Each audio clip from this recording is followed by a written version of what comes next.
So, all right. So let me take you to when you parole, man. You know, we were talking about it earlier. You went to go parole, and you had to go fight the immigration hold. How'd that work out for you? See, okay. I was at Sacramento, right, when I'm about to parole. So they gave INS like about, I think it was 24 hours to come pick us up. If they don't come pick up, they let us go. But right when we got there, man, immigration was already waiting for us to put us in a van. You know what I mean? From then, they took me all the way to El Centro immigration facility out there in El Centro. So I was in the borderline of Mexico, man. Immigration. From there on, I just had to fight my case. What was it like there? Was it a lot of Asian homies there? A lot of Mexicans? It's a lot of Mexican, but there's a lot of Asian homies too that's going towards deportation after prison terms. Mm-hmm. You know what I mean? Mostly Cambodian, Filipino, Vietnamese, Chinese too. You know what I mean? Like sometimes we got some Armenian homies. Yeah. You don't really run into too many Usos in there, huh? Not really, because most of them is more citizens, and you know what I mean. But do be some like Fijians. You know what I mean? Yeah. And some Guams and stuff. They be in there. Here and there is like one of few, man. Yeah. Before I went home, INS came and talked to me too, because I was born in the States, but for some reason my mom took me back to the islands and then got my Social Security over there. So so they came and questioned me why my Social Security was coming back to the islands and stuff like that. But they didn't trip on me. They just wiped the case clean. So with you, they ended up letting you go. What happened? The judge was like, there's no case, or you know what I'm saying? Okay, this what happened. I went to court, right? I went to see the judge. And the judge was like, my case is not a deportable offense. All right. So basically the judge, he kind of like, okay, his case is not a deportable offense, and like about throw it out the door, right? And then he asked the DA if they wanted to appeal that decision. So the DA ended up appealing that decision. So I ended up sitting there for 3 months. Then from 3 months, it's another appeal to the BIA, something like that, man. Something like that along the way. And like I think like 6, 7, or 9 months, I got released. They was like, roll it up, you going home? I'm like, going home to where? They was like, back to Sacramento. I'm like, cool. Yeah. So did they release you on parole, like a year parole, 3-year parole? Yeah. I was on I had to go check in every week when I first got out. And then from there every month to mail-ins and something like that. Around my 4-year marks, I got off parole and I was at work chilling, man, and they didn't even tell me I was off parole. Actually, I didn't even get they didn't tell me I discharged or nothing. That's crazy. So I was like, cool. And then from then on, it was just, that's when I got a phone call from, they say my parole officer. That's what they said. This is your parole officer. We just want you to sign some paperwork. You know, it's around that 4-year mark. And I'm thinking like, oh, I'm about to discharge. So I got to sign some paperwork. And then it was that. It's a wrap. So they show up to your work? Show up to my work, 4-car deep. And right when I seen the back, it said ICE on it. I was like, yeah. And they just snatched you up from work, huh? Snatched me up from work. Left my car and everything over there. Man, that's crazy. Yeah. Now they take you to some detention center or something? They took me to Sacramento County Jail, and then had me sit there and wait to get transferred all the way back to El Centro. Oh, wow. Yeah. And so how long does that process take before you actually get on a plane to be deported?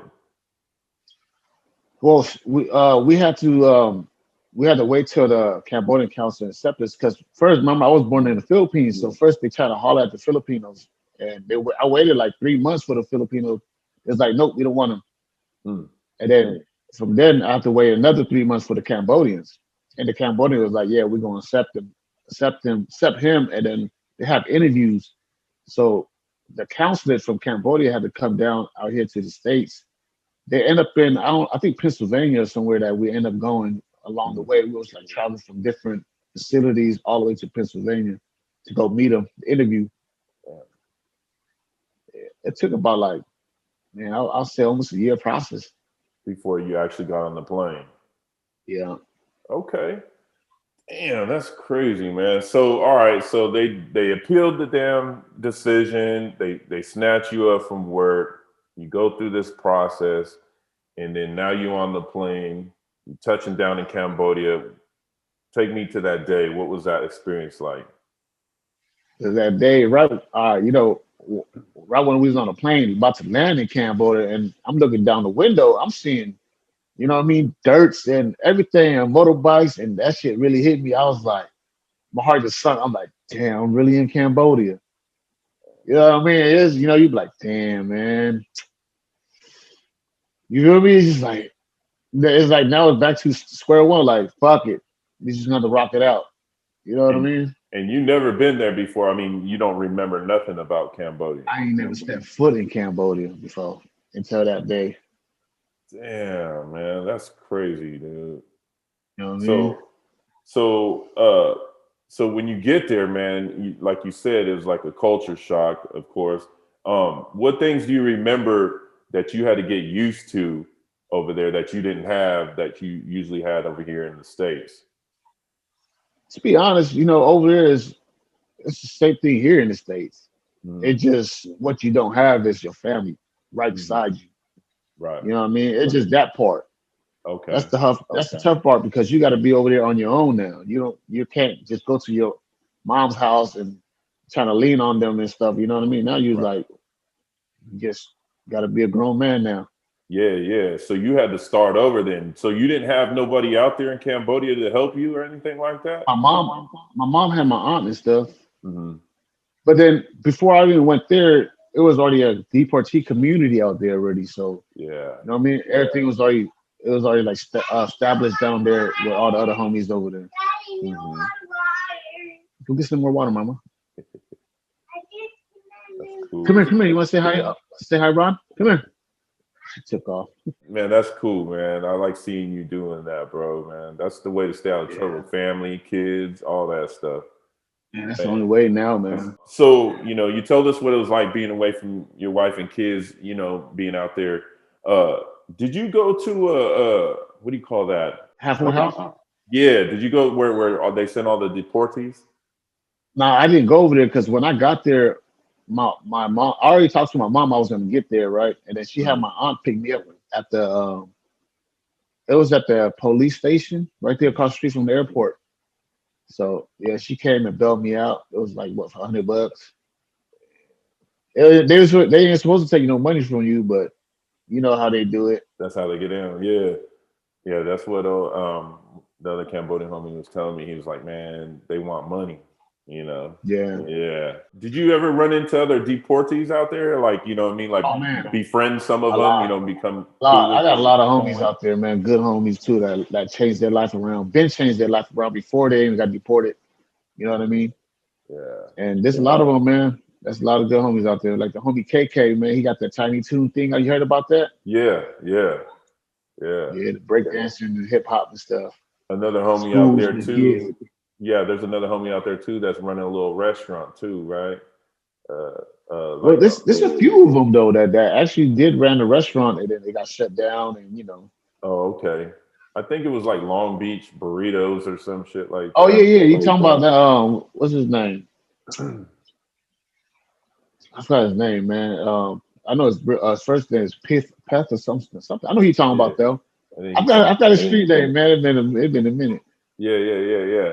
I've been trying to Yeah. get a hold of that guy, man, because I want to interview Oh him. yeah. Yeah, because Oh, he's on he's there. successful, man. He's successful. He's on there on Facebook. Okay, I have to You can look find him him on up. there. All right, I have to look him up. All right, man. So you met a few deportees out there. Did you guys have like a local spot that you guys hung out at or anything like that? The homie KK had opened a restaurant too, a restaurant slash studio, music studio and a dance floor, not dance floor, but you know, teach how to dance, break dancing and Hmm. stuff. So he had a Nice, little. It's called the Cool Lounge. I think he still have them now at another spot, Cool Lounge. nice. So y'all And would this just hang out the over homies there. be over there kicking it. Yeah, they be over there chilling. That's cool, man. So it would be like a bunch of California Cambodians out there, huh? A bunch of Californians. Yeah.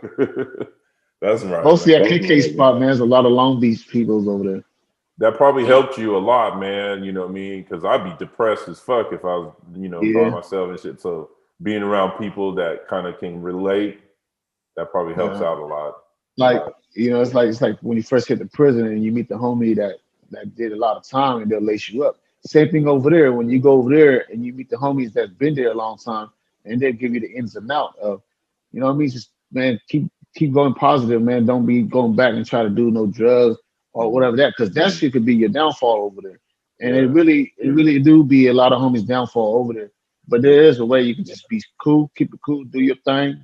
You'll be on the right path out there, you know what I mean? Yeah, I heard a lot of homies that go out there is really rough. I even heard that some of them even like commit suicide. Yeah. And like you said, see, for them though, most of them, because you know, I mean, they probably got there in like 2002. You know what I mean? The first batch that went out there. It's really hard. It's really rough than what it is now today. You know what I mean? Because there's a lot of change that happened since 2002 to now. Yeah, that's why a lot of homies that went there in the first batch, they stressed out. Yeah, stressed out. But now, you guys got a little community now, a little spot to kick in, support group. Now it's more modernized now. You know what I mean? Every building's all nice, and before it was just, dirt roads type of stuff. Yeah. Now it's like cemented, nice, and everything. Yeah. Okay. Well, that's cool, man. Did you ever feel like anybody discriminated against you guys, because you guys weren't from there? Always, man. All the locals over there, man. Like when they first see you, you know what I mean? It was like, oh, tattoos. Oh, because they starting to hear it on the news over there on their end that Cambodia's starting to accept their own people, that deportees and stuff. They hear it. Some of them see the news, and when they see us tattoos, a different style of dressing and stuff, they're like, oh, it's them guys. You know what I mean? And they'll try to stay away, you know what I mean? They'll be scared. It's like, when they see we walking by, they try to hide their purse. Like, we're not gonna snatch your purse, man. It's not just because we did bad in the past, it's not like we're bad now, you know what I mean? We learn from our mistakes from our younger days. Right. But there's a lot of them discriminate. But some of them is cool too, man. They once they get to know you, they're like, oh yeah, you're a good guy. I'm like, yeah, it's not all of us that's bad. Yeah. I heard the rice wine out there, to be careful of that. Oh man, when I first got down there, I drank some of that. That shit gave a nigga diarrhea like crazy. I hear about it too, man. But when you can try it, but it's not good to do it like every day. You know what I mean? Yeah, I heard that stuff. It's like Pruno, bro. Basically, it's like Pruno. Oh, okay. You know what I mean? It's like Pruno. Oh, okay. Yeah. I remember the homies in the pen tried to make some rice wine, but it didn't really come out. I don't think I got a taste of it. So yeah. So while you were in Cambodia, you almost lost your life in an accident, man. Can you tell us a little bit about what happened out there? Well, when I touched down, I touched down in January. By the end of the year in September, it was the homie's birthday and stuff, and I was too drunk, and I don't know. I just ended up driving to go meet up the homies because we got to go meet him up and bring him back to the spot. So I ended up driving on my bike, and right when I got to the bridge, man, I just blacked out. Like, you know what I mean? The drunkenness just kicked in when I was hit with the wind blowing in my face with no helmet on me. And I was just driving, and I was on a big bike too. So, big bike, you got to lean. Yeah. And the bridge was curving. I didn't really lean it, and I just smacked the bridge hard with no helmet on, nothing. And on the other side of the bridge is the cliff with a street on the bottom. It was like probably like a 30 feet drop.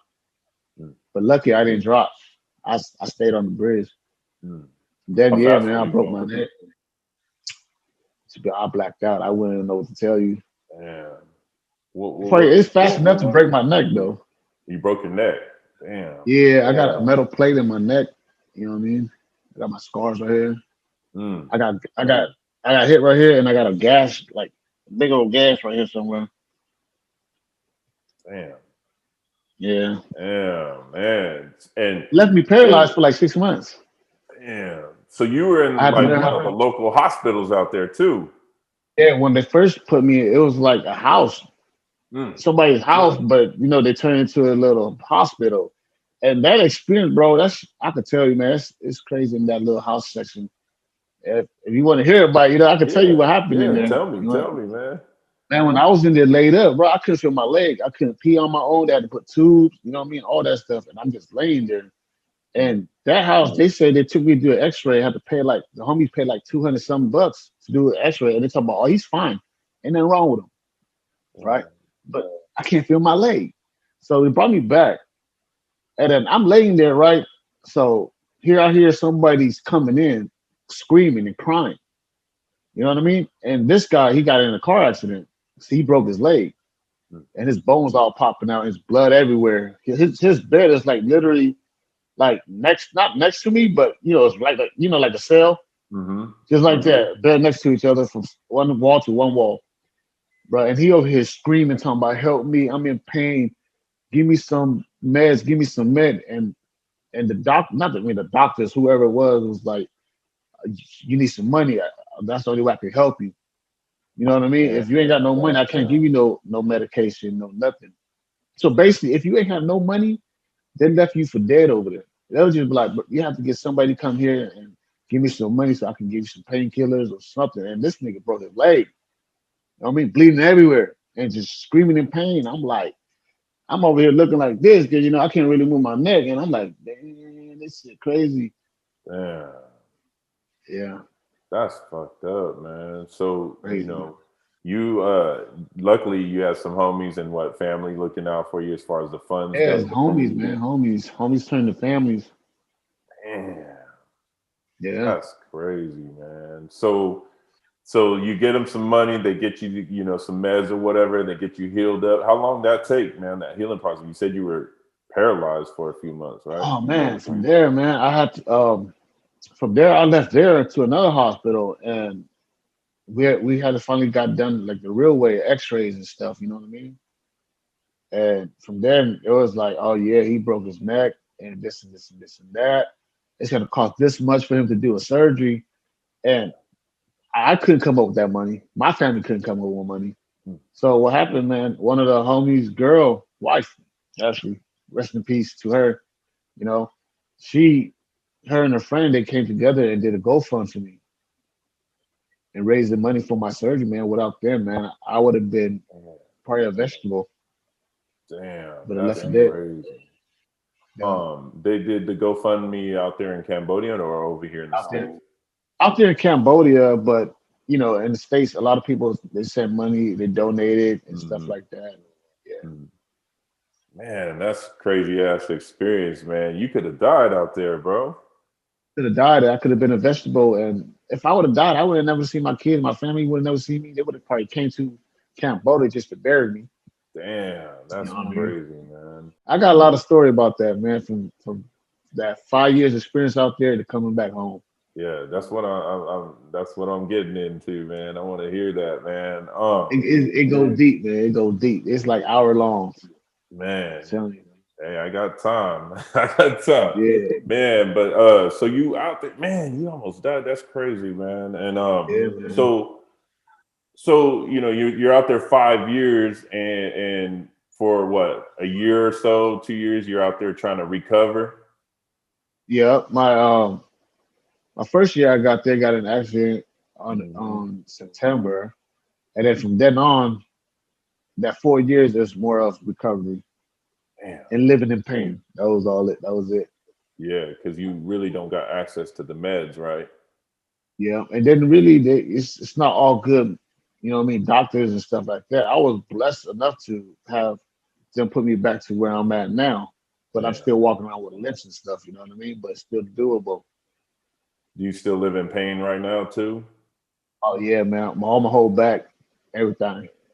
Damn, that's crazy. Like some part of my body is numb. I can't even feel it. Man. So you know what happened after that, man? You starting to heal. You know, did you get a job? Did you know? I mean, what did you do? Like, I mean, I know you couldn't really work much, but how did you survive, man? The first year of recovering, I was just trying to get back my weight, trying to walk. You know what I mean? I was in diapers and stuff too. So on that first year, I was trying to get back, and then after a while, man, I just started, you know what I mean, therapy and stuff, got me back on my feet, walking. And then from then, my girl's taking care of me, you know, send me money for rent and stuff, food. You know, I try to open my own, not open my own business. I did buy my machine too to make t-shirts out there Hmm. prior to being out there, you know what I mean, those last 4 years, not 4 years, 3 years, around them time. Yeah, because So I you was doing my wasn't. little side hustle. Yeah, yeah, yeah. You wasn't sure if you were ever going to come back during that time, right? To be honest, I wasn't even sure. Yeah. Because after my accident, right, me recovering a group of One Love Cambodia, right? They started One Love Cambodia out there in Cambodia, and we have the Right to Return group out here in Philly. One Love. Was it? I forgot One Love Cambodia or something like that. Hmm. Or the Right to Return. You heard about them?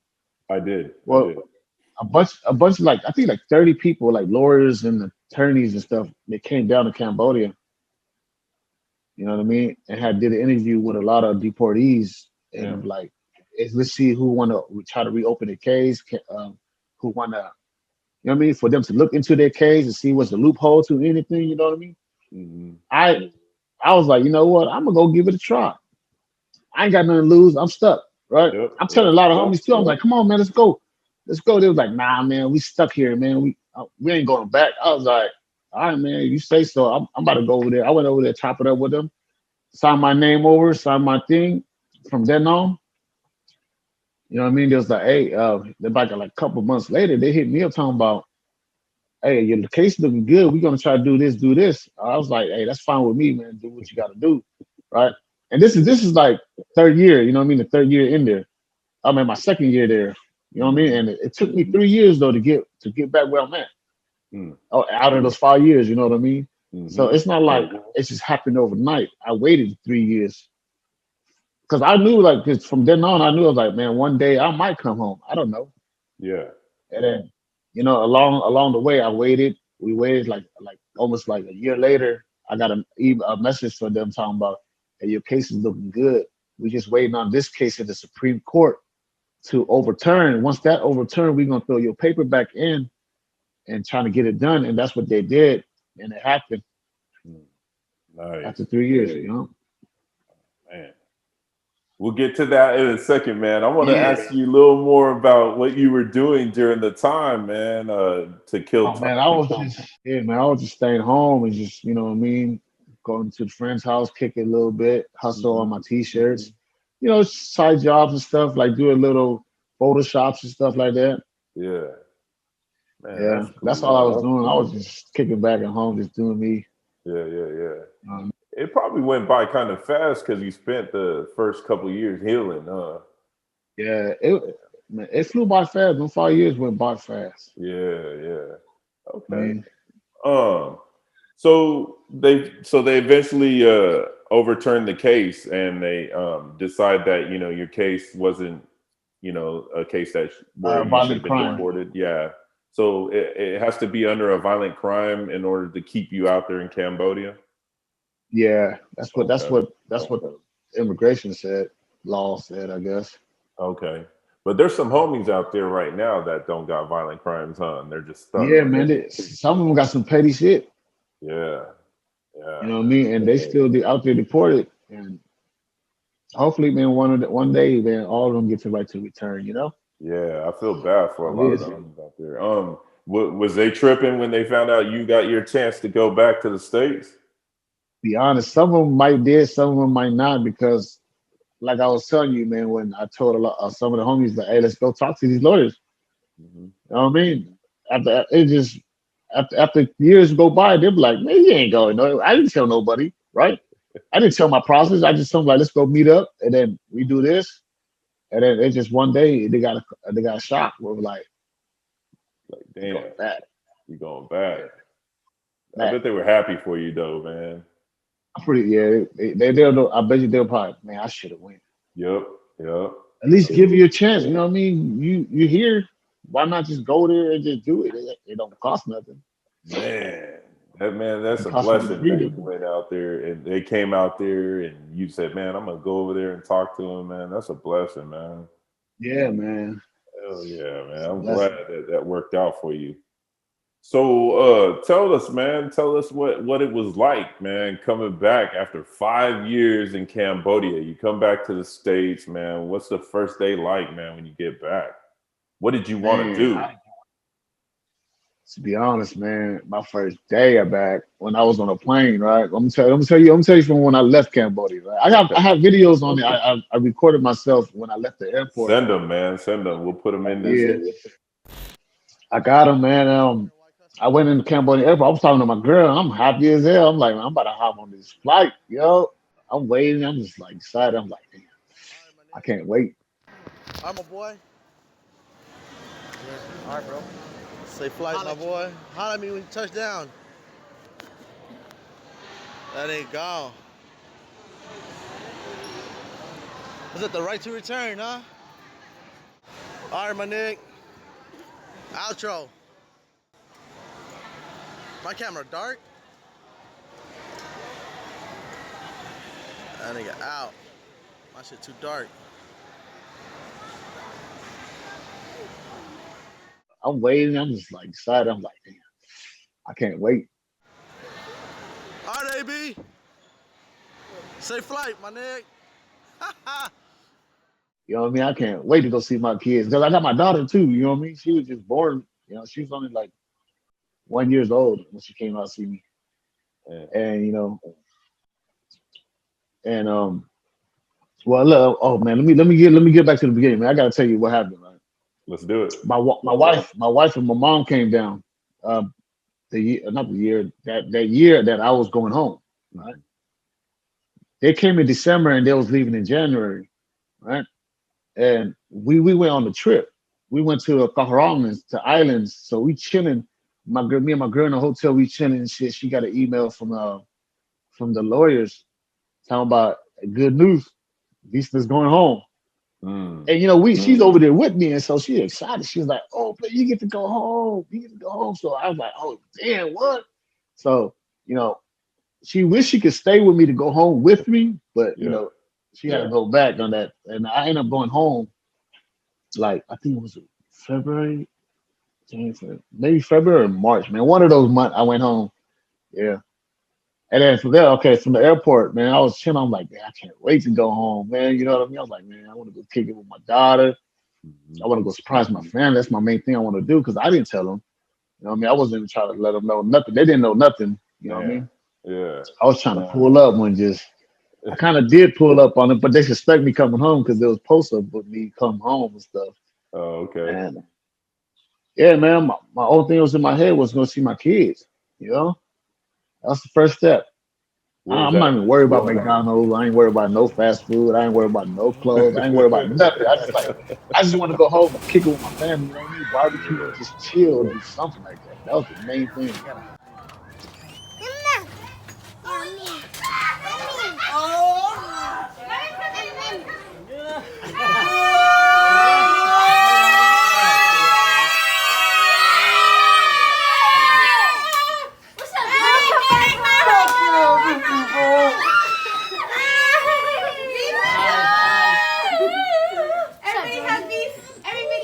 Jump on him! Oh wait, don't jump on him. Don't start crying now, everybody.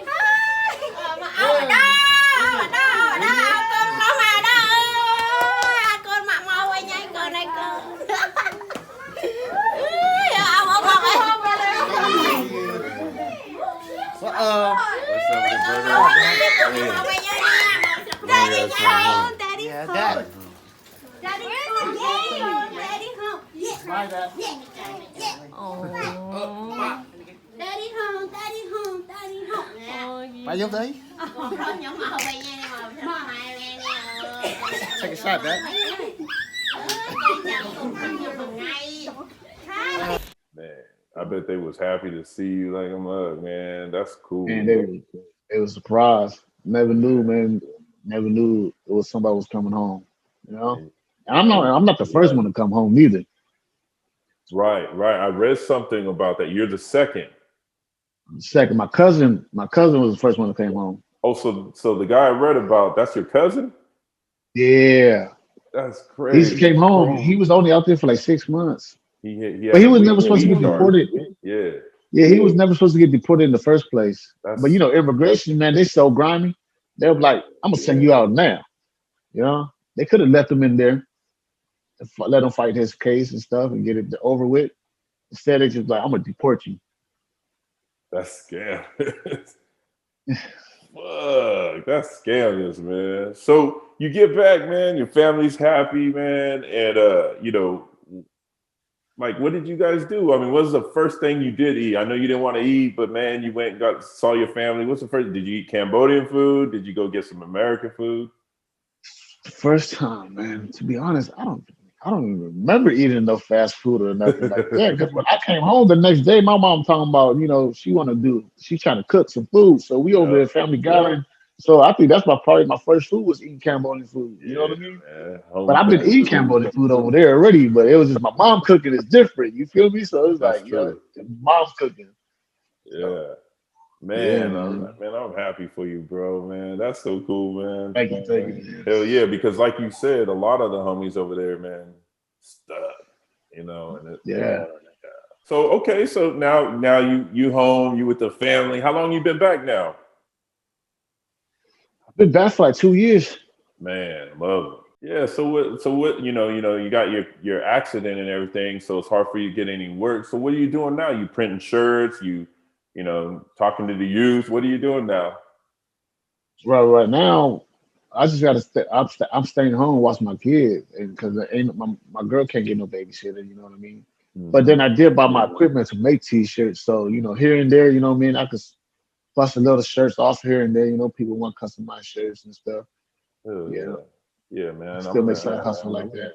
I'm gonna have to get with you on that one, man. Because I'm trying to get in my snapback hat, man. I'm trying to go get me some hat machine, man, hat press. that's right. That's right. So let me ask you this, man. You've been through a lot, and I'm sure we didn't cover everything, of course. But with your story, with your experiences, and everything you've been through, brother, man, what do you want? Some of the homies, the deportees, or maybe even anybody that's going through what you went through. What do you want to tell them to keep them going, to keep strong, and what they're going through, brother? For the homies that's facing deportation, you know what I mean? That's for right now, man. A lot of you guys should stack up your bread. You feel me? Because you'll never know, man. One of these days, for 10 days, not 10 days, 10 years from now or whatever, they could just snatch you up, stack your bread, and keep your head up and never lose hope. You feel me? Because you never know one of these days, man, laws change and you could come home. That's what happened to me. You know what I mean? Laws changed. I came home. You just got to stay on your right path, man. Don't do drugs out there in Cambodia. It'll be your downfall. That's how you'll burn bridges with families and stuff, you know? And yeah, man, just keep your head up. At the end of the day, man, it's not that bad out there in Cambodia neither. You know? Some people might say it's bad, but really it ain't bad. You just how you want to live your life out there. You know what I mean? Right. Make the best out of the Make the situation. best out of it, you know. Yeah. And there's also hustles out there you can do too. You just gotta use your brain, man. Don't just because this person is working this, you have to do it. You can just do your own thing. Like me. You can make t-shirt, You can do design, you can design some shit. You make music, make some beats. You know, you can do videos, YouTube, like everybody else doing, man. You can do videos, you can edit in videos, still get paid. You know what I mean? Mm-hmm. Just don't try to jump in the wagon with a lot of people, man. Do your own thing. Move in your own lane. That's it, man. Yeah. See, that's that Cali shit. You know what I mean? Like in Cali, that's all we do is hustle, man, and we get our money, man. So, Yeah. If you out, it don't matter where you at. You got the skills to, to do what you got to do. Put it to work. Yeah. Put it to work, man. Put it There's to a lot work, of there's a lot of things you can make money, man. You know what I mean? All the industry, man, music, all this shit, man, it's everything. See, it's a trip the way you think, though. You know what I mean? Because I have, like I said, I've talked to other brothers that are out there, man, and it's rough for them. Yeah, it's rough, yeah. But I watched your videos, and you was just like, man, I'm out here, man, and this is what it's like out here, and you was doing your thing. Hey, man, I wasn't comfortable, but I just did it. You know what I mean? Yeah, man, you need to keep that YouTube going. Yeah, man. All right, man. That's some good words to live by, man. I really appreciate that, man. It's all good. Y'all know what it is. Stay the fuck out of trouble. Hey.